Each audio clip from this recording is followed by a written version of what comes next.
나겸일 목사님이 쓴 생명을 건 목회 이야기라는 책이 있습니다. 지금은 은퇴하시고 주한 장로교회 원로 목사로 계시는데 목회하실 때 쓴 책인데, 이 책에 보면 이 목사님이 신학교 신학교 다닐 때 졸업반 때 일주일 금식 기도하면서 있었던 일을 이렇게 말하고 있습니다. 우리 부모님을 구원해 주십시오라는 기도를 드리고 또 드렸습니다. 그러기를 일주일 한참을 기도하고 있는데 갑자기 온 몸이 뜨거워졌습니다. 소위 불을 받은 것인데 내 몸에 무슨 성냥불 같은 게 떨어졌나라는 생각이 들 정도였습니다. 몸이 타들어가는 듯한 뜨거움 속에서 방언이 터져 나왔습니다. 방언을 하는 것은 봤지만 제가 직접 방언으로 기도해 보기는 그때가 처음이었습니다. 저는 성령 충만을 체험하고 있었던 것입니다. 자, 이 목사님이 신학교 졸업반 때 처음으로 성령 충만을 체험했다는 간증을 하고 있습니다. 성령 충만을 체험했다는 말은 사도행전 2장에 나오는 오순절 성령 강림 때 120명의 성도들처럼 성령의 임재를 체험했다는 뜻입니다. 사도행전은 예수님 12제자인 사도들이 세운 신약시대 최초의 교회인 초대의 교회 이야기인데, 사도행전 2장 4절에 보면 성령의 충만함이라는 말이 처음으로 나옵니다. 성령의 충만함을 받고라는 말씀이 나오지요. 자, 성경에서 말하는 하나님은, 여러분 우리가 믿고 있는 하나님은 성부, 성자, 성령 하나님, 즉 삼위일체 하나님입니다. 자, 에베소서 1장 17절에 보면요, 영광의 아버지께서, 이 아버지는 성부 하나님이죠. 하나님 아버지께서 지혜와 계시의 영을 너희에게 주사라는 말씀이 나옵니다. 지혜와 계시의 영을 너희에게 주사 하나님을 알게 하시고라는 말씀이 나옵니다. 이 지혜와 계시의 영이라는 말이 현대인의 성경에는 지혜와 계시의 성령 이렇게 번역되어 있습니다. 자, 하나님이 우리에게 성령을 주셔서 하나님을 알게 하신다는 뜻입니다. 자, 하나님이 우리에게 성령을 주셔서, 성령을 부어 주셔서 성령의 충만함을 받게 하셔서 하나님을 알게 하신다는 이 말씀은 말 그대로 성령의 임재를 체험해야 우리가 하나님이 어떤 분인지 알아갈 수가 있다라는 겁니다. 자, 우리가 하나님이 처음에는 살아계신 것을 믿죠. 하나님이 살아계신 분인가? 사람이 만든 존재인가? 다 이걸 궁금해합니다. 그런데 어느 날 그 하나님이 살아계신 분이다, 우리 눈에 보이는 모든 것들을 누가 만들었기 때문에 존재하듯이 저 하늘과 땅, 이 세상 만물도 누군가가 창조하셨기 때문에 존재하고 있는데, 그것을 창조하신 분이 성경에서 말하는 창조주 하나님이고 그 하나님이 살아계신 분이라는 걸 믿어지는 날이 있죠. 그런데 여러분, 그 믿음도 엄청나게 귀한 거지만 그게 전부가 아닙니다. 성경이 말하는 것은 그 살아계신 하나님 믿으라는 게 아니고, 성경이 진짜 말하는 것은 그 하나님이 어떤 분인지 알아가야 한다는 겁니다. 하나님이 살아계신 것이 믿어진 뒤에는 그 하나님이 어떤 일을 하시는 분인지, 하나님은 세상 만물만 창조하신 분이 아니잖아요. 그 하나님은 지금 이 시간에 어떤 일을 하고 계시는 분인지, 나와 어떤 관계가 있는지 그 하나님을 알아가기를 힘쓰라고 성경은 말씀합니다. 성경을 아무리 많이 읽고요, 설교를 아무리 많이 들어도 하나님이 어떤 분인지 알지 못한다면 별 의미가 없잖아요.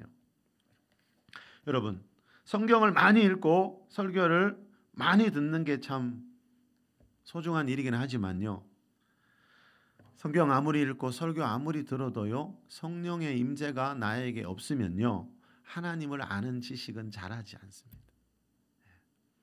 이 말은 뭡니까? 우리 그리스도인들에게 가장 중요한 것이 성령의 임재고, 성령의 임재 속에서 성령을 체험하는 것이라는 뜻입니다. 오순절 성령 강림이 신약시대 최초로 있었던 성령의 임재고 성령 체험이라 그랬죠.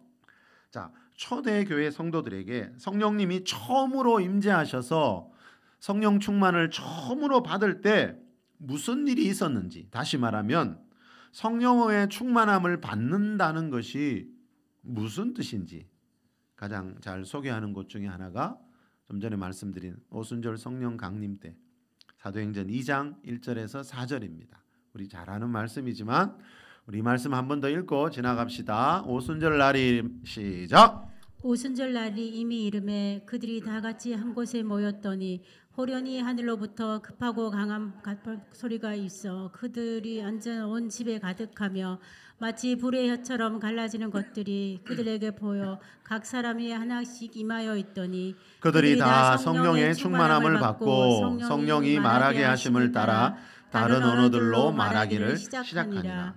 아멘. 아멘. 자, 1절의 첫 단어가 오순절입니다. 오순절이라는 절기 때 있었던 일이라서 이 사건을 오순절 성령 강림이라고 부릅니다. 여러분 기독교 달력에 보면요, 원래는 5월 19일 주일이 성령 강림절 이렇게 적혀 있습니다. 오순절에 120명의 성도들이 처음으로 성령 충만 받은 날을 기념하는 절기입니다. 자, 이 날을 우리 신약 시대 교회가 시작된 날로 거의 대부분 보고 있기 때문에 이렇게 절기로 정해 놓았습니다. 자, 우리 교회가 소속되어 있는 순복음 교단을 다른 말로 오순절 교단이다 이렇게 부릅니다. 왜 그런가 하면 이 오순절 성령 강림 사건을 아주 중요하게 여기기 때문입니다. 자, 1절에 나오는 오순절에 다 같이 한 자리에 모여 있었던 그들, 이 그들이 누구라 그랬죠? 요 앞장에 1장 15절에 보면 12사도를 포함한 120명의 성도들이었습니다. 자, 그들이 다 같이 한 곳에 모여 있을 때 무슨 일이 있었습니까? 2절 이하에 보니까 호련히 하늘로부터 급하고 강한 바람 같은 소리가 온 집에 가득하고 불의 혀처럼 갈라지는 것들이 각 사람 위에 하나씩 임하여 있는 것이 보였습니다. 자, 이렇게 성령님이 임재하시는 곳에는요, 자연계를 초월하고 인간의 이성을 초월하는 어떤 현상들이 나타날 수 있다라는 것을 기억해 두어야 합니다. 자, 그런데 이보다 더 중요한 건 4절입니다. 우리 4절 다 같이 한번 더 읽어봅시다. 시작. 그들이 다 성령의 충만함을 받고 성령이 말하게 하심을 따라 다른 언어들로 말하기를 시작하니라. 이 다른 언어들이라는 말이 개역 성경에 보면 다른 방언으로 이렇게 되어 있습니다. 좀 전에 나겸일 목사님이 일주일 금식 기도할 때, 그죠? 몸이 뜨거워지면서 자기가 처음으로 입에서 방언이 나왔다 그랬습니다. 자, 초대교회 성도들에게 성령님이 처음으로 임재하셔서 성령 충만을 받을 때 그들이 다 성령이 말하게 하심을 따라 다른 언어들로 방언으로 말하기를 시작했습니다. 이 말은 누구나 성령의 충만함을 받으면, 성령님이 나에게 임하셔서 내가 성령의 충만함을 받게 되면 누구나 성령이 말하게 하심을 따라 방언으로 말을 할 수가 있다라는 뜻입니다. 어린이든지 노인이든지. 자, 여러분, 이 말씀 우리가 그동안 많이 살펴봤지만 이 말씀은 예수님이 사도행전 1장 5절에서 말씀하신 성령 세례가 이루어진 곳이라 그랬죠. 자, 이 말씀은 예수님이 사도행전 1장 8절에서 말씀하신 성령이 너희에게 임하시면 너희가 권능을 받고라는 말씀이 이루어진 곳이 여기라 그랬죠. 자, 예수님이 사도행전 1장 5절과 8절에서 말씀하신 예언이 이루어진 곳이 이 2장 4절이라는 겁니다. 이 말은 사도행전 1장 5절과 8절과 2장 4절은 표현만 다르지 똑같은 말씀이라는 뜻입니다. 이 세 구절이, 제가 왜 여러분 이 세 구절을 그렇게 강조합니까? 이 세 구절 사도행전 1장 5절과 8절과 2장 4절이 사도행전에서 가장 중요한 곳이기 때문입니다. 사도행전만이 아니고 이 세 구절이 우리 신앙생활에서 가장 중요한 곳이기 때문입니다. 그리고 이 세 구절은요, 초대교회 이야기만이 아니고요, 지금도 반복되고 있는 우리의 이야기이기 때문에 제가 수없이 강조하고 있는 겁니다. 이 세 구절을 통해서 여러분, 성령님이 어떤 분인지 좀 더 깊이 알아갈 수 있습니다. 그리고 이 세 구절은 이론이 아니고 좀 전에 나경일 목사님이 체험한 것처럼 우리도 온몸으로 체험할 수 있는 일이기 때문에 이것이 교회 생활에서 아주 중요한 역할을 한다는 겁니다. 저는 한마디로 저는 강조합니다. 우리 신앙생활에서 이 세 구절보다 더 중요한 건 없다라고 늘 강조드립니다. 자, 왜냐하면 좀 전에 말씀드린 것처럼 하나님은 우리에게 성령을 부어주셔서 하나님이 어떤 분인지 알아가게 하신다 그랬잖아요. 이 말은 내가 성령의 임재를, 성령 충만을 경험하지 못하면 하나님이 어떤 분인지 머리로밖에 알 수가 없다는 겁니다. 그리고 사도행전 1장 8절 말씀처럼 예수님이 성령이 너희에게 임하시면 너희가 권능을 받고 예루살렘과 온 유대와 사마리아와 땅끝까지 내 증인이 되리라 그랬죠. 여러분, 두 단계입니다. 우리는 앞에서 예수님이 말씀하신 성령이 너희에게 임하시면 너희가 권능을 받고 이거를 제외시키 놓고 온 유대와 사마리아와 땅끝까지 다니면서 복음 전하다가, 다시 말하면 선교 열심히 하다가 왜 무너지고 왜 시험 들고 왜 여러분 은혜가 안 됩니까? 그 앞에서 분명히 예수님이 말씀했거든요. 너희에게 성령이 임하시면 너희가 권능을 받고 난 뒤에 선교하고 봉사하고 해야 되는데 우리는 이 부분보다 이상하게 이 뒤에 부분 열심히 선교하는 걸 더 강조하는 경우를 제가 많이 봤습니다. 그러면 반드시 부작용이 생깁니다. 예수님이 하라는 대로 하지 않으면 신앙생활은 반드시 부작용이 생깁니다, 여러분. 예수님은 성령이 너희에게 임하시면 너희가 권능을 받은 뒤에 선교하고 봉사하고 이 말씀이거든요. 그리고 우리가 여러분 또 성령의 충만함을 먼저 받아야 되는 이유가 어디 있습니까? 요한 3서 1장 2절 말씀처럼 사랑하는 자여 네 영혼이 잘된 같이 네가 범사가 잘되고 강건하기를 원한다 그랬죠. 자, 내 영혼이 잘되면 반드시 범사하는 모든 일이 잘되고 내 몸도 건강해지는 것이 이거 하나님이 하시는 일의 순서라는 거죠. 그런데 우리 영혼이 잘되기 위해서는 반드시 성령의 임재를 내가 체험해야 한다는 겁니다. 자, 그래서 성령 체험의 중요성은 아무리 강조해도 지나치지 않습니다. 이 사도행전을 다른 말로 성령행전이라 이렇게 말하고 있습니다. 사도행전은 성령님이 초대교회 지도자인 사도들과 성도들에게 어떻게 임하시고 그들을 어떻게 사용하셨는지에 대한 기록이라는 겁니다. 자, 방금 말씀드린 이 세 구절, 사도행전 1장 5절과 8절과 2장 4절, 이 세 구절 중에 성령님에 대한 언급이 가장 먼저 나오는 것이 사도행전 1장 4, 5절입니다. 우리 이 말씀도 한번 읽겠습니다. 사도와 함께 모이사, 시작. 사도와 함께 모이사 그들에게 분부하여 이르시되 예루살렘을 떠나지 말고 내게서 들은 바 아버지께서 약속하신 것을 기다리라. 요한은 물로 세례를 베풀었으나 너희는 몇 날이 못되어 성령으로 세례를 받으리라 하셨느니라. 아멘. 아멘. 4절에 보니까 사도와 함께 모였을 때 예수님이 이 말씀을 분부했습니다. 이 말씀을 하셨습니다. 자, 이날이 언제죠, 여러분? 요 바로 앞에 보면요. 이날은 예수님이 십자가에서 죽으시고 부활하신 지 40일째 되는 날, 즉 승천하시던 날이었습니다. 승천하기 직전에 제자들에게 하신 아주 중요한 말씀입니다. 예루살렘을 떠나지 말고, 지금 너희들이 있는 예루살렘을 떠나지 말고, 예수님이 승천하시더라도 예루살렘을 떠나지 말고 내게서 들은 바 아버지께서 약속하신 것을 기다리라. 자, 그래서 예수 120명의 제자들이 좀 전에 읽었던 2장 1절에 보니까 다 같이 한 곳에 모여 있었던 겁니다. 이 말씀 때문에. 자, 그러면 아버지께서 약속하신 것은 뭡니까? 자, 기다려야 되는 이유가 뭐라고요? 아버지께서 약속하신 것을 받도록 기다리라는 거죠. 자, 아버지께서 약속하신 것이 뭔가 하면 5절에서 말씀하신 성령 세례라는 겁니다. 요한은 물로 세례를 베풀었지만 너희는 몇 날이 못되어 기다리다 보면 몇 날이 못되어 성령으로 세례를 받게 될 거다. 자, 예수님은 지금 두 종류의 세례가 있다라는 말씀을 하고 있습니다. 물 세례가 있고 성령 세례가 있다는 겁니다. 초대 교회에서 베푼 세례는 물 세례와 성령 세례였습니다. 초대 교회만이 아니고 어느 시대나 물 세례와 성령 세례가 있습니다. 그래서 히브리서 6장에 보면 그리스도의 도에 초보 중에 뭐가 나옵니까? 세례들이 나옵니다. 초보라는 말은 신앙생활의 기초가 된다는 뜻입니다. 이 물 세례와 성령 세례가 있기 때문에 세례들입니다.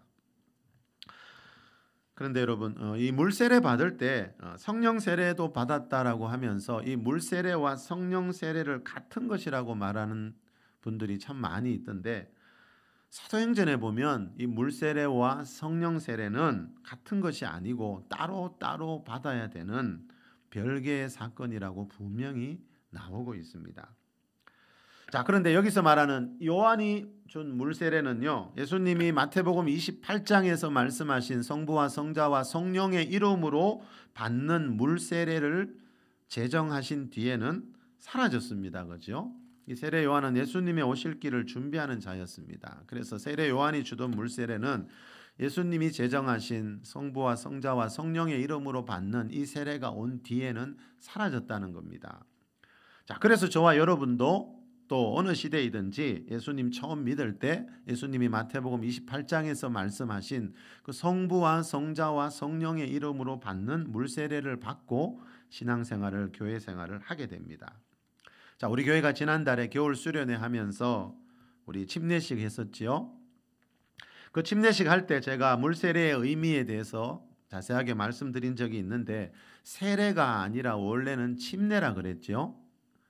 자, 그래서 사도행전 1장 5절이 나오는, 방금 읽은 본문이 나오는 성경 맨 아랫줄에 보면은 이렇게 적혀 있지요. 또는 침례, 헬라어 해놓고 또는 침례라고 되어 있죠. 자, 원래는 침례라는 뜻입니다. 그 헬라어 원어의 의미는. 자, 세례할 때 세자는 씻을 세자이라 그랬죠. 세례는 물로 씻는다는 뜻입니다. 물로 머리를 잠깐 적시는 겁니다. 침자는 뭐라 그랬죠? 담글 침, 잠길 침자인데 물에 몸을 완전히 담갔다가 나온다는 뜻입니다. 사도행전 8장에 보면 빌립 집사님이 수레를 타고 가던 에티오피아 여왕의 내시를 만나서 복음을 전한 뒤에 물 세례를 주는 장면이 나오는데, 그때 이런 말씀이 나옵니다. 수레를 멈추고 빌립과 내시가 둘 다 물에 내려가 빌립이 세례를 베풀고, 자, 두 사람 다 물에 내려가, 이 말은 물속에 들어가서 이 말입니다. 둘 다 물속에 들어가서 침례를 베풀었다라는 뜻입니다. 이렇게 초대교회 때는 처음에는 다 침례였지만 세월이 흐르면서 약식으로 변해서 머리에 물을 조금 적시는 세례가 되었습니다. 자, 그런데 여러분, 세례를 받았는지 침례를 받았는지보다 더 중요한 것이 있는데, 이것의 정확한 의미를 알고 받는 겁니다. 자, 우리 로마서 6장 3, 4절로 한가 보겠습니다. 무릇 시작. 무릇 그리스도 예수와 합하여 세례를 받은 우리는 그의 죽으심과 합하여 세례를 받은 줄을 알지 못하느냐. 그러므로 우리가 그의 죽으심과 합하여 세례를 받음으로 그와 함께 장사되었나니, 이는 아버지의 영광으로 말미암아 그리스도를 죽은 자 가운데서 살리심과 같이 우리도 또한 생명 가운데서 행하게 하려 함이라. 아멘. 자, 3절도 4절도 세례와 죽음이라는 말이 나옵니다. 세례를 받음으로 장사되었나니, 죽었나니. 자, 세례와 죽음의 관계입니다. 자, 여러분, 세례를 받음으로, 4절에 보니까 세례를 받음으로 그와 함께, 예수님과 함께 장사되었나니. 자, 이 말은 우리가 세례 받는 이유는 예수님과 함께 죽기 위해서라는 겁니다. 예수님만 이 십자가에 못 박혀 있는 것이 아니고, 여러분, 거의 대부분 보니까요, 이 십자가 볼 때 예수님 이야기만 하더라고요. 거의 대부분. 근데 여러분, 이 십자가를 볼 때는 예수님만이 아니고 나라는 사람도 이 십자가에 한번 못 박혀 죽었다라는 개념을 꼭 가지고 있어야 됩니다. 지금 그 말씀 하거든요. 자, 우리가 세례를 받을 때 예수님과 함께 십자가에 함께 죽었습니다. 함께 장사됐습니다. 뭐가 죽었습니까? 이 말씀 뒤에 6절에 보면 나의 옛사람인 죄의 몸이라는 말이 나옵니다. 나의 옛사람인 죄의 몸이 죽었습니다. 자, 죄의 몸이 뭡니까? 하나님이 창조하신 최초의 사람 아담이 우리에게 물려준 그 죄성을 가진 몸을 말합니다. 자, 예수님 믿고 죄에서 예수님 믿고 죄에서 구원받기 이전에 나를 성경은 옛사람, 죄의 몸, 죄의 종 이렇게 표현합니다. 자, 나의 옛사람인 죄의 몸이 왜 죽어야 하는가 하면은요, 나의 옛사람인 죄의 몸이 죽어야 우리로 또한 생명 가운데 행하게 하려 하심이라. 이 말은 하나님이 주시는 새 생명을 받을 수가 있다는 겁니다. 나의 옛사람인 죄의 몸이 죽으면, 그렇죠? 이 4절에서 말하는 새 생명을 받게 된다는 겁니다. 자, 죄 생명을 얻는다는 말은 뭡니까? 이제는 죄에게 종노릇하는 죄의 몸이 아니라 죄와 싸워 이길 수 있는 능력을 가진 새로운 피조물로 변화되었다라는 뜻입니다. 죄의 몸이 죽고 죄를 이길 수 있는 이 새 생명을 가지는 것이 왜 중요한지는 여러분, 세상에서 날마다 일어나고 있는 불행한 사건 사고들을 보면 얼마든지 알 수 있습니다. 우리나라 경찰청에서 매년 발표하는 범죄 발생 및 검거 현황이라는 통계 자료가 있습니다. 2022년 자료에 보면요, 한 해 동안 우리나라에서 여러분 발생한 범죄 건수가 얼마인지 아십니까? 한 해 동안 우리나라에서 발생한 범죄 건수가 148만 건이나 됩니다. 2015년도에 186만 건에 비하면 많이 줄었습니다만, 인구 5천만인 이 나라에서 범죄 건수가 1년 동안 148만 건이나 된다는 말은 우리는 지금 그만큼 위험한 세상 속에서, 그죠? 누구나 범죄의 대상이 될 수 있는 위험한 곳에서 살아가고 있다는 뜻입니다. 이보다 더 큰 문제도 있는데 여러분, 2022년 한 해 동안 148만 건의 범죄가 있었는데 그 중에 범인이 잡힌 것은 76.5%에 불과합니다. 무슨 말입니까? 나머지 23.5%의 범죄를 저지른 사람들은 약 30만 건이더라고요. 물론 한 사람이 반복해서 짓는 죄도 있겠지만요, 나머지 30만 건의 범죄를 저지른 사람들은 붙잡히지 않은 채 지금 거리를 활보하고 있다는 겁니다. 지난 주일에 말씀드렸죠. 범죄를 저질러도 우리나라 법은요, 만 14세 미만의 소년들은, 촉법 소년들은 범죄를 저질러도 형사처벌을 받지 않게 되어 있습니다. 요즘 아이들은 이거를 알고 이거를 악용하는 경우가 많더라고요. 며칠 전 기사 보셨습니까? 어느 촉법 소년이 잡혔는데요, 이 아이는 벌써 수십 번째 잡혔다가 풀려나고 있습니다. 범죄 현장에서 잡아도 풀어줘야 됩니다. 우리나라 법은 만 14세 미만은. 그 아이는 수십 번 지금 잡혔대요. 지난주에 말씀드렸지만 우리나라는 전 세계에서 대학 진학률이 1, 2위 가장 높은 나라라 그랬죠. 그런데 촉법 소년들의 숫자가 1년에 2만 명이나 되고 매년 증가하고 있다 그랬죠. 또 범죄 연령은 점점 낮아지고 있습니다. 이것이 뭘 말해줍니까, 여러분? 세상의 학력으로도, 세상의 재력으로도, 세상 어떤 것으로도 우리 사람 안에 있는 죄성을 다룰 수는 없다는 겁니다. 여러분, 세상이 왜 불행한지 보십시오. 우리가 왜 사는 게 힘듭니까? 사람과의 관계 속에서 받은 그런 상처와 쓴뿌리들, 이런 범죄, 이런 것 때문에 우리 인생이 힘들잖아요. 자, 하나님의 아들 예수 그리스도께서 이 세상에 오신 이유는 우리 안에 있는 이 죄성, 죄의 문제를 해결하기 위해서라고 성경은 분명히 말씀합니다. 이 죄의 문제를 해결하지 않으면요, 경제가 아무리 발달해도요, 과학이 아무리 발달해도 우리가 안전하고 행복한 삶을 살 수는 없더라는 겁니다.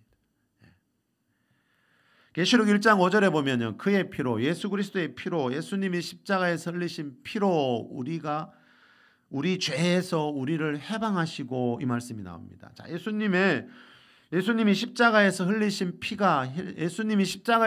피를 믿을 때 우리가 죄에서 해방이 된다는 겁니다. 죄에서 해방된다는 말은 우리가 더 이상 죄에게 종로로 타면서 살지 않도록 죄를 이길 수 있는 새 생명을 가지게 된다라는 뜻입니다. 그래서 제가 얼마 전에 말씀드렸죠. 예전엔 전과 팔범이었지만 그분이 지금 목사님이 되어 있습니다. 어떤 흉악범도 예수님을 믿고 예수 그리스도의 핏부림을 받게 되면 반드시 삶이 변할 수밖에 없다. 왜? 그게 하나님이 주신 새 생명 안에 담겨 있는 능력이기 때문입니다. 물론 우리가 예수님 지어도 우리 안에 이 죄성이라는 죄의 성품은 남아 있기 때문에요. 우리 예수님 믿어도 우리가 다시 죄를 지을 수 있지만, 그죠? 분명히 우리가 다들 경험하셨겠지만 이전과는 다르다는 거죠. 죄를 짓는 횟수가 줄어들고 죄를 대하는 태도가 예수님 믿기 이전과는 엄청나게 달라진다라는 것을 교회를 어느 정도 다닌 분이라면 누구나 다 실감하게 됩니다.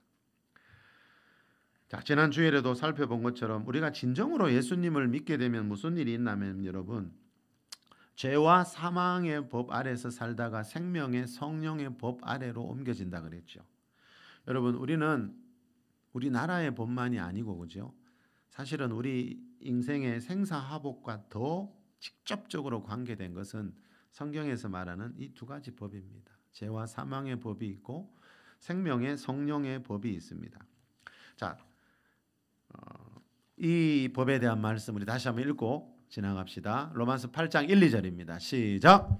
그러므로 이제 그리스도 예수 안에 있는 자에게는 결코 정죄함이 없나니 이는 그리스도 예수 안에 있는 생명의 성령의 법이 죄와 사망의 법에서 너를 해방하였습니다. 우리 한 번 더 읽어봅시다. 시작. 그러므로 이제 그리스도 예수 안에 있는 자에게는 결코 정죄함이 없나니 이는 그리스도 예수 안에 있는 생명의 성령의 법이 죄와 사망의 법에서 너를 해방하였습니다. 아멘. 해방되어야 된다는 겁니다. 죄와 사망의 법 아래서 살지 말라는 거죠.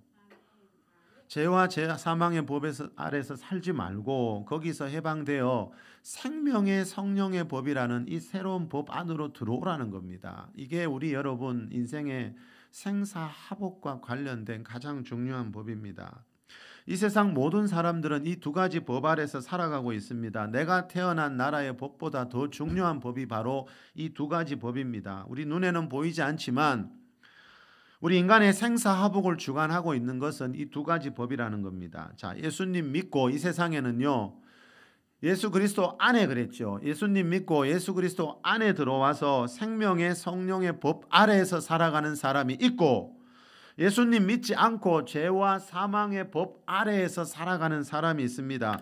왜 죄와 사망의 법 아래에서 살아가지 말고 거기에서 해방되어야 된다 그럽니까? 그 길은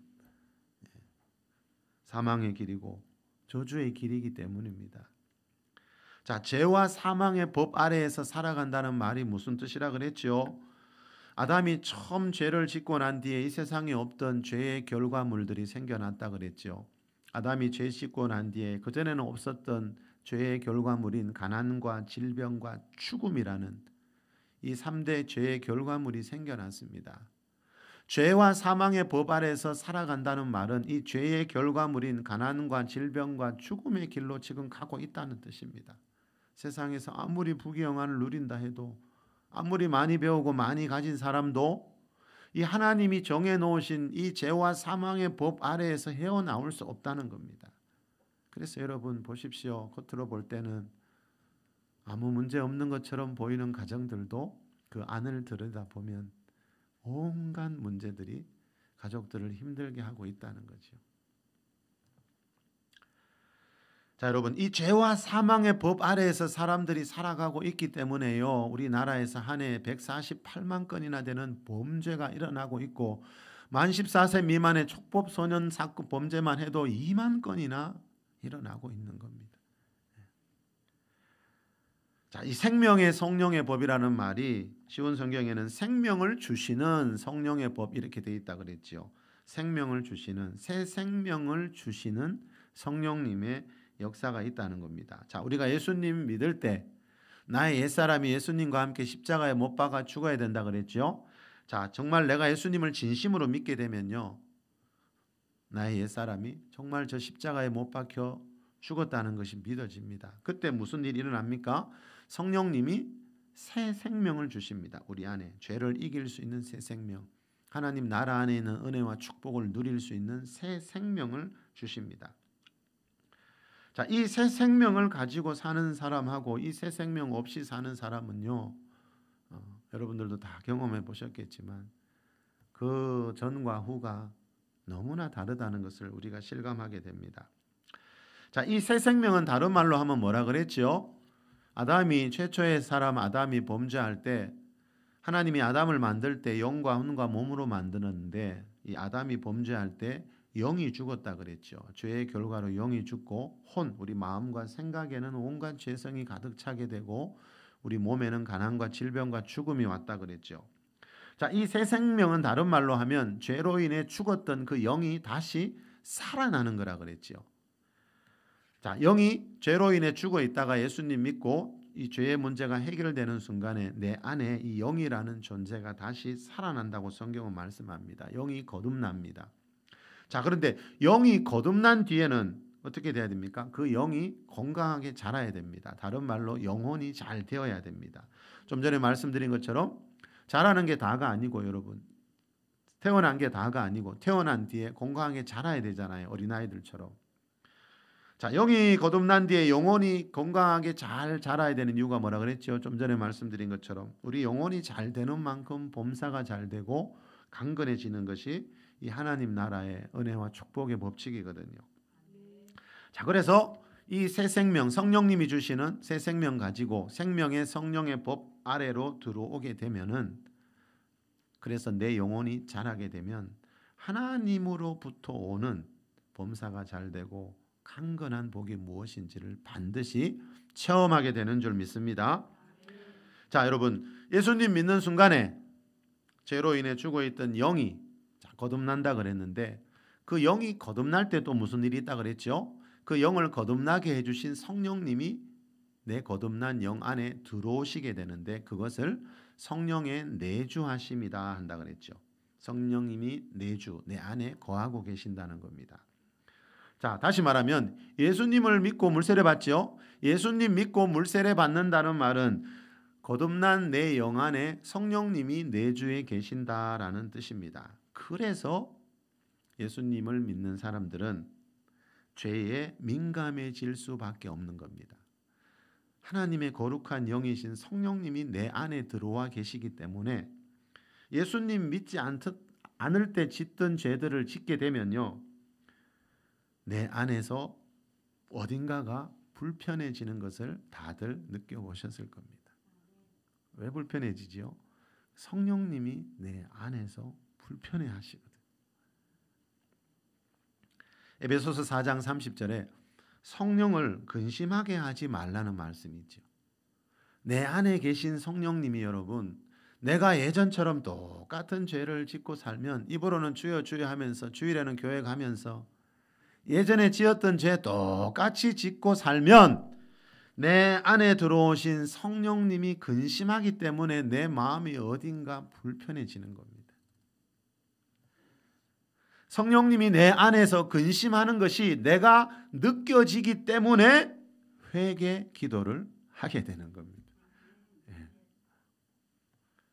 자, 이런 과정을 통해서 여러분, 우리 그리스도인들이 점점점 죄에서 멀어지게 되고 또 거룩이라는 하나님의 성품을 닮아가게 됩니다. 그리고 이런 과정을 통해서 갈라디아서 5장에 나오는 성령의 9가지 열매, 그건 다 하나님의 성품이라 그랬죠. 이런 과정을 통해서 그 9가지 성령의 열매들을 맺게 됩니다. 자, 성령님이 우리 안에 내주하시는 이유가 여기에 있는 겁니다. 그런데 사도행전에 보면 예수님 믿고 물세례 받아서 영이 거듭나서 성령님이 내주하고 있는 성도들에게 성령님이 임하시는 모습이 나옵니다. 성령님이 내주, 내 안에 들어오시는 거하고 성령님이 임하시는 것은 이거는 말씀부터 말만 들어봐도 뭔가 다른 이야기라는 걸 우리가 느낄 수가 있습니다. 자, 좀 전에 살펴본 오순절에 성령 받은 120명도 여러분 이미 예수님 믿고 물세례 다 받은 성도들이었다는 걸 꼭 기억해야 됩니다. 예. 좀 전에 말씀드렸잖아요. 많은 분들이 이 성령님이 내주하시는 거하고 임하시는 것을 같은 사건으로 보는 사람들이 있더라고요. 다시 말하면 물세례 받는 거하고 성령 세례 받는 거하고를 똑같은 의미로 오해하고 있는 경우들이 참 많은 걸 봤습니다. 자, 분명히 성경에 보면요, 이 120명의 그 오순절에 성령 받은 성도들처럼 이미 예수님 믿고 물세례 받고 영이 거듭나서 성령님이 내주하고 있지만 그 사람들에게 또 성령님이 임하시는 모습들이 사도행전에는 여러 곳에 나오고 있다는 겁니다. 사도행전 8장에도 보면요, 빌립 집사님이 사마리아에 가서 혼자 전도하고 복음 전하잖아요. 그래서 사마리아 사람들이 처음으로 예수님을 믿고 이제 물세례 받는 장면들이 나오지요.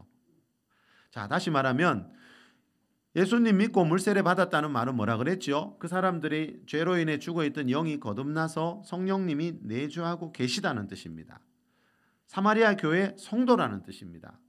그런데 그 소문을 듣고 예루살렘에 있던 베드로와 요한 두 사도가 사마리아에 가서 이미 예수님 믿고 영이 거듭나서 성령이 내주하고 있는 사마리아 교회 성도들에게 뭘 해줬지요? 그들이 성령 받기를 기도해 주는 모습이 사도행전 8장에 나옵니다. 자, 우리 이 말씀도 한번 다시 읽어보겠습니다. 사도행전 8장 14절에서 17절입니다. 시작. 예루살렘에 있는 사도들이 사마리아도 하나님의 말씀을 받았다 함을 듣고 베드로와 요한을 보내매 그들이 내려가서 그들을 위하여 성령 받기를 기도하니 이는 아직 한 사람에게도 성령 내리신 일이 없고 오직 주 예수의 이름으로 세례만 받을 뿐이더라. 이에 두 사도가 그들에게 안수하며 성령을 받는지라. 아멘. 두 사도가 그들에게 안수할 때 성령을 받았다는 말은 두 사도가 오순절에 받았던 그 성령 세례를 사도행전 1, 2장에서 말씀하는 그 성령 세례를 이 사마리아 교회 성도들도 똑같이 받았다라는 뜻입니다. 자, 여러분 16절에서 말하는 주 예수의 이름으로 받는 세례는 물세례죠, 그죠?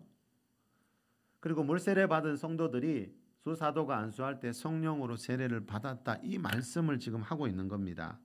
자, 사도행전의 저자가 누가지요, 여러분? 그 사도행전의 저자인 누가는요, 사도행전 1장과 2장에서 우리 좀 전에 읽었지요. 사도행전 1장과 2장에서 성령을 받는 것이 무엇을 말하는 것인지를, 성령을 받을 때 무슨 일이 생기는 것인지를 사도행전 1장과 2장에서 사도행전 처음 시작하면서 거기 기록을 해놨습니다. 무슨 말입니까? 이 말은 사도행전 3장 이후부터는 성령을 받았다라는 말이 나오면 그게 무슨 뜻인지 1장과 2장을 보면 독자들이 알 수 있도록 미리 기록해 놓았다는 뜻입니다. 그래서 초대교회 성도들은 지금 이 말씀을 읽으면 주 예수의 이름으로 세례받았다는 말은 예수님이 명하신 성부와 성자와 성령의 이름으로 물세례를 받았다는 뜻이라는 것을 알았고요. 그리고 그 물세례 받은 자들이 안수할 때 성령을 받았다라는 말은 사도행전 1, 2장에서 말씀하는 예수님이 말씀한 성령 세례를 받았다는 뜻이구나. 다시 말하면 이 사람도 오순절 성령 강림을 체험했구나라는 것을 알 수 있다는 겁니다. 이 글을 쓴 저자가 이미 1, 2장에서 성령을 받는다는 말의 의미를 기록해 놓고 이 사도행전을 계속 쓰고 있다라는 뜻입니다. 자, 빌립 집사님의 전도를 받아 이 물세례 받은 사마리아 교회 성도들입니다. 여기서 말하는 그들은, 자, 앞에 그들은 누굽니까? 베드로와 요한이고, 그들 두 사도가 내려가서 그들을 위해 성령 받기를 기도해 줬습니다. 여기서 말하는 그들은 누굽니까? 앞에 사도행전 요 본문 앞에 보면 좀 전에 말씀드린 빌립 집사님의 전도를 받아서 예수님 믿고 물세례 받은, 자, 여기도 나오잖아요. 두 사도가 도착하기 전에 이 사람들은 아직 한 사람에게도 성령 내리신 일이 없고 베드로와 요한 두 사도가 오기 전에 주 예수의 이름으로 세례만 받고 있더라. 물 세례만 받고 있더라. 이 말은 뭐지요? 성령 세례도 받아야 되는데 물 세례만 받고 있었다. 그래서 두 사도가 그 소문을 듣고 이 사마리아에까지 와서 안수할 때 그들도 성령을 받았다, 성령 세례를 받았다라는 말씀을 이 사도행전의 저자인 누가가 그 말씀을 하고 있다는 겁니다. 자, 여러분 16절에 나오듯이 이 사마리아 교회 성도들요, 분명히 예수님 믿고 물세례 받고 영이 거듭난 성도들이지만 아직 한 사람에게도, 한 성도에게도 성령 내리신 일은 없습니다. 이 말은 뭐지요? 예수님 믿고 물세례 받을 때 성령님이 내주한다 그랬잖아요. 물세례 받고 성령님이 내주하는 것하고 성령님이 내려오시는 것, 성령님이 임재하시는 것은 차원이 다른 별개의 이야기다라는 것을 이 말씀에서도 우리가 알 수가 있다라는 뜻입니다. 제가 지난 19일자 국민일보에 오늘의 설교라는 그 코너에 제 설교문이 올려졌었다고 지난주일에 말씀드렸지요. 그 국민일보 오늘의 설교란에 제가 설교문 보낼 때 제목을 뭐로 정했나 하면 성령님의 내주하심과 임하심이라는 제목으로 그동안 여러분하고 성령론에 대한 나누고 공부했던 걸 그 A4용지 한 장 반 정도로 적어서 보내라 하더라고요. 그래서 요약을 하고 요약을 해서 그 성령님의 내주하심과 임하심이라는 제목으로 제가 그 국민일보의 오늘의 설교란에 그 설교가 실려 있습니다. 그 설교에 보면은 제가 이런 말을 하고 있습니다. 예수님 믿고 물세례 받았다는 말은 거듭난 영 안에 성령님이 내주하는 하나님의 자녀가 되었다는 뜻입니다. 그런데 중요한 것은 성령님이 내주하는 사마리아 교회 성도들에게 베드로와 요한 두 사도가 와서 성령 받기를 기도해 주었다는 것입니다. 이것을 보면 성령이 내주하는 것과 성령을 받는 것은, 성령님이 임해서 받는 것은 차원이 다른 이야기라는 것을 알 수 있습니다. 제가 이렇게 적어놨습니다. 자, 예수님 처음 믿을 때, 여러분 우리가 신앙 고백 처음 할 때 죄로 인해 죽었던 영이 거듭나면서 성령님이 우리 안에 내주하십니다. 그런데 이거하고 이 사마리아 교회 성도들처럼 지금 두 사도가 안수할 때 성령이 임하셔서 성령을 받는 것하고 이거는 완전히 차원이 다른, 각각 경험해야 되는 별개의 사건이라는 겁니다. 그런데 안타깝게도 제가 보니까 우리 한국 교회는요, 이 성령의 임재를 경험하지 못한 성도분들이 평균적으로 보면 훨씬 많더라고요. 자, 이 성령의 내주하심과 임하심은 각각 경험해야 되는 별개의 사건이기 때문에 제가 설교 제목을 성령의 임하심과 성령의 내주하심과 임하심 이렇게 정했습니다. 자, 그리고 또 한 가지 중요한 것이 있는데 여러분, 마지막으로 우리가 살펴볼 것은 성령이 내주하시는 것은 한 번이지만요, 성령을 받는 것은, 즉 성령 충만 받는 것은 반복해서 일어날 수 있다는 겁니다. 오늘 본문에서 말하는 것이 이것입니다. 성령님이 내주하는 거 한 번이라는 말은, 그죠? 예수님 처음 믿을 때 그 성령님이 한 번 들어오시고, 자, 그리고 성령 세례도 한 번이지만 성령의 충만함을 받는 것은 반복해서 나에게 일어날 수 있다는 겁니다. 자, 오늘 본문에서 말하는 게 이겁니다. 오늘 본문 사도행전 4장 29절 30절 우리 두 절 한번 읽어봅시다. 주여 이제도, 시작. 주여 이제도 그들의 위협함을 굽어 보시옵고 또 종들로 하여금 담대히 하나님의 말씀을 전하게 하여 주시오며 손을 내밀어 병을 낫게 하시옵고 표적과 기사가 거룩한 종 예수의 이름으로 이루어지게 하옵소서 하더라. 이 기도를 누가 드리고 있습니까? 23절 이하에 보면 사도들과 그 동료들이 드리고 있습니다. 우리 아까 본문을 읽었죠. 그러면 여기서 말하는 사도들이 누구인지 이 구절 앞에 보면은요, 감옥에서 금방 풀려난 베드로와 요한 그 두 사도입니다. 그 사마리아에 왔던 그 두 사도. 자, 베드로와 요한 두 사도가 감옥에 갇혔다가 풀려난 뒤에 그 동료들에게 가서 24절에 보면요, 한 마음으로 소리를 높여 기도했습니다. 그 기도문 중에 일부분이 방금 읽은 이 29절과 30절입니다. 뭐라고 기도하고 있습니까? 주여 이제도 그들의 위협함을 굽어보시옵고, 이 말은 뭔가 하면요, 주여 이 두 사도를 감옥에 가둔 그 사람들 주님 아시지요? 그 사람들이 우리를 위협하고 있지만 그런 위협 속에서도 우리가 담대히 하나님의 말씀을 전하게 하여 주십시오 이렇게 기도하고 있는 겁니다. 그리고 30절에 보면 손을 내밀어 병을 낫게 하시옵고 표적과 기사가 예수의 이름으로 이루어지게 해달라.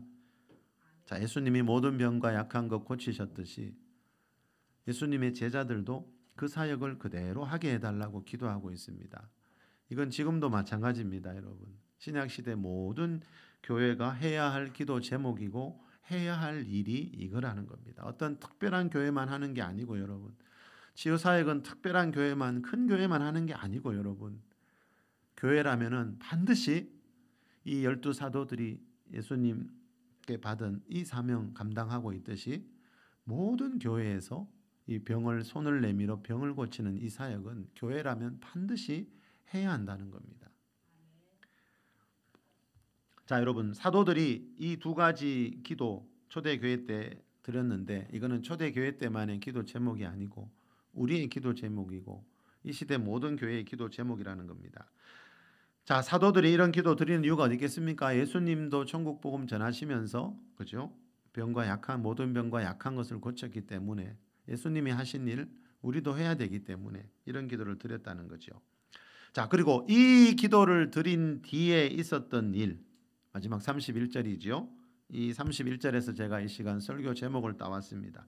자, 사도행전 4장 31절 우리 앞에 보고 다 같이 읽어봅시다. 시작. 빌기를 다음에 모인 곳이 진동하더니 무리가 다 성령이 충만하여 담대히 하나님의 말씀을 전하니라. 자, 빌기를 다음에 사도들과 동료들이 이제 기도를 다함에 모인 곳이 진동하더니 자, 사도행전 2장에도 성령님이 임재하실 때 어떤 초자연적인 현상들이 있었듯이 이때도 모인 곳이 진동하더니 무리가 다 성령의 충만함을 받았다는 말은 사도행전 2장에 나오는 오순절 성령 강림 때처럼 성령님이 임재하셔서 동일하게 성령의 충만함을 받았다라는 뜻입니다.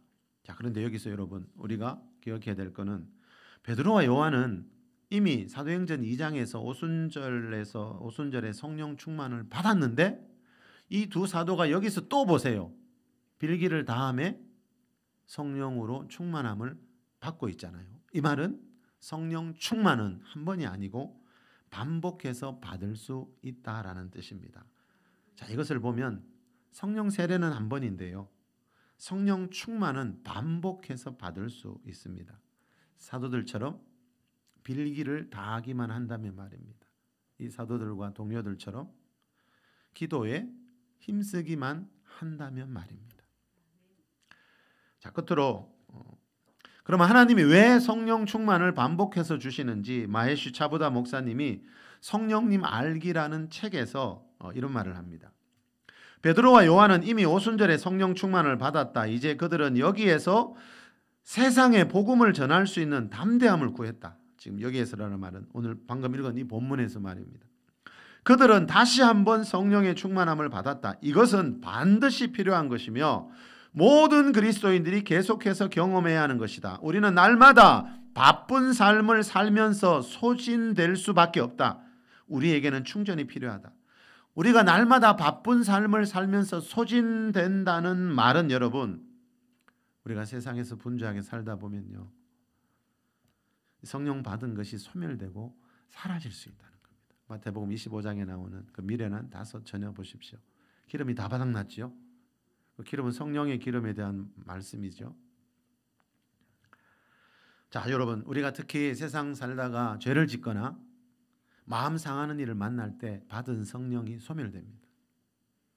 또 마귀의 시험에 넘어지거나 어려운 일 만날 때 염려하거나 두려워할 때 받은 성령이 소멸됩니다. 사라집니다.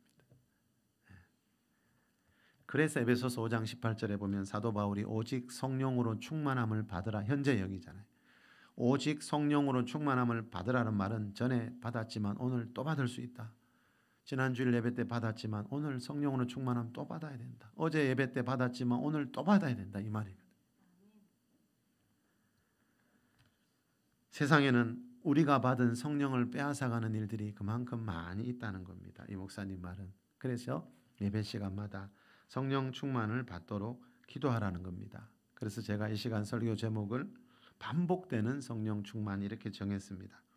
베드로와 요한 같은 초대교회 사도들이 반복해서 성령 충만 받았다면 저와 여러분에게도 이것이 필요하다는 겁니다. 예배 시간마다 반복해서 성령의 충만함을 받을 수 있기를 바랍니다. 그래서 우리도 손을 내밀어 병든 자를 고치고 담대하게, 어떤 환경에서도 담대하게 하나님의 말씀을 전할 수 있는 우리 모두가 될 수 있기를 예수 그리스도 이름으로 축원합니다.